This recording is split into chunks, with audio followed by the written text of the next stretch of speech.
Do you wake up once, twice, or even 3 or 4 times every night just to use the bathroom? You fall asleep, everything seems fine, and then suddenly you're awake. You look at the clock.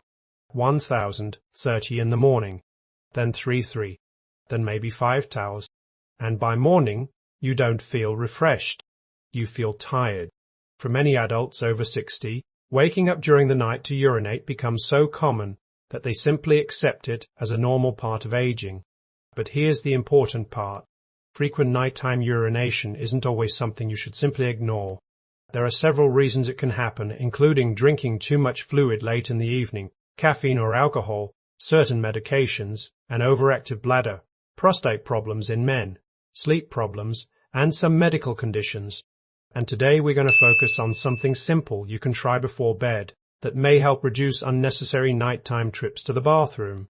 But stay until the end, because I'll also explain 3 nighttime habits that could be making the problem worse without you realizing it. Let's get started. First, let's understand what's happening.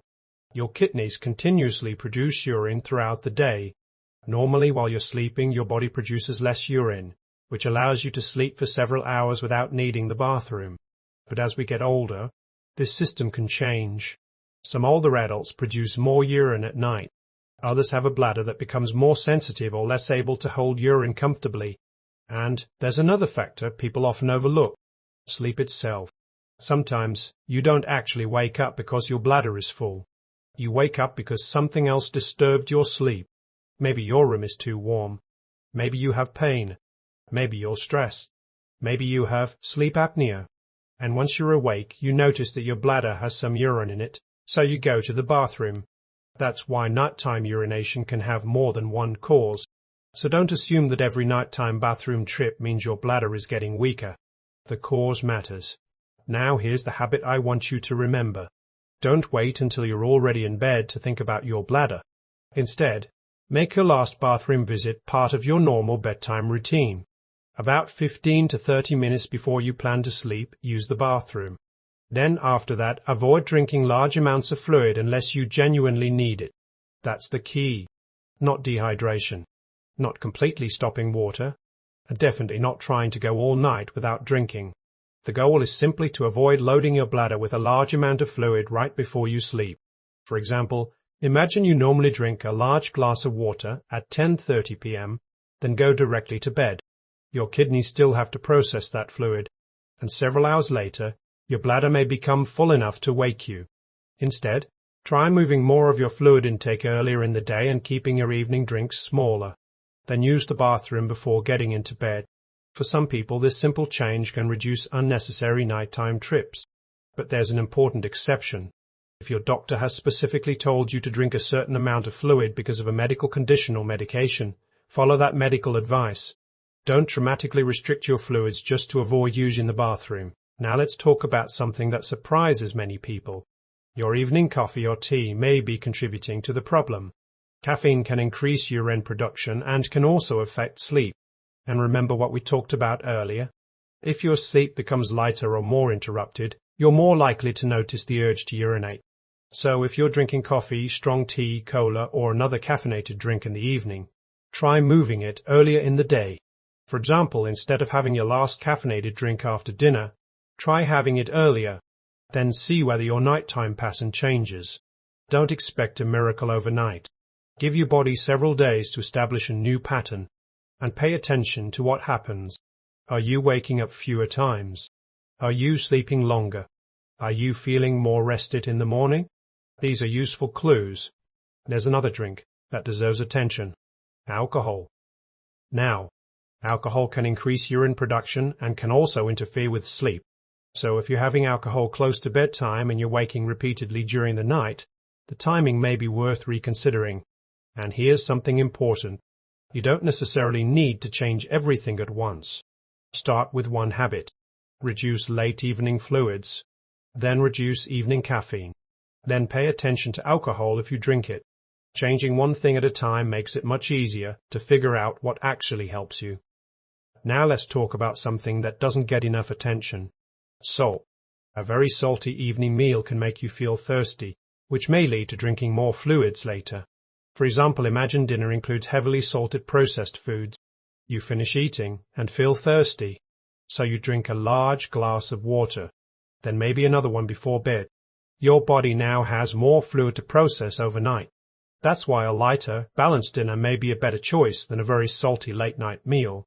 Think about foods such as fresh vegetables, lean protein, whole grains, and minimally processed foods. And remember, we're not trying to eliminate salt completely.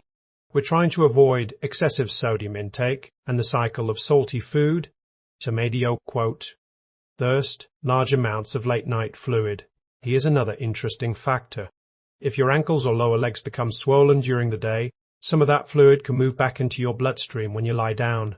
Your kidneys then process more of that fluid, and that can contribute to nighttime urination. If you regularly notice swollen ankles or legs, talk to your healthcare professional about it. For some people, simply putting their legs up for a period of time earlier in the evening may help move excess fluid before bedtime. But don't treat persistent swelling as just a bladder problem. Leg swelling can have several causes, including circulation problems, medications, and heart or kidney conditions. So if swelling is new, severe, one-sided, painful, or getting worse, it deserves medical attention. Now there's another reason I want you to take nighttime urination seriously. Falls. Getting out of bed at 2 or 3 in the morning can be dangerous. You're sleepy. The room is dark. Your balance may not be perfect, and there could be rugs, furniture, stairs, or other obstacles between your bed and the bathroom. So if you regularly wake up to use the bathroom, make the route safer. Keep a clear path. Use a nightlight. Keep your phone or emergency device within reach. And don't rush. Sit on the edge of the bed for a moment before standing if you feel dizzy when you get up.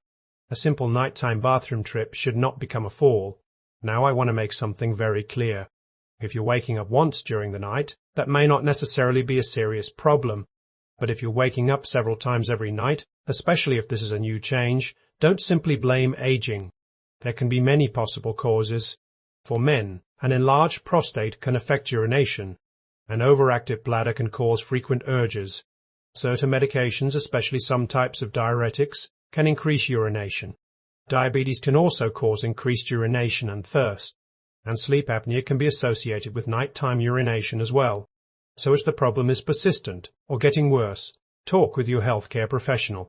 And definitely seek medical advice if nighttime urination comes with symptoms such as burning or pain when urinating, blood in the urine, fever, unusual thirst, unexplained weight loss, difficulty starting urination, inability to empty your bladder, or significant changes in your urinary habits. These symptoms shouldn't be ignored. So let's put everything together. Tonight, try this simple routine. First, move more of your fluids earlier in the day. Second, avoid large amounts of fluid right before bed. Third, limit caffeine later in the day if it affects your sleep or urination. Fourth, be careful with alcohol in the evening. Fifth, don't make dinner excessively salty. Sixth, use the bathroom shortly before going to sleep. And seventh, make your path to the bathroom safe. That's it. No expensive supplement. No miracle pill. No complicated exercise.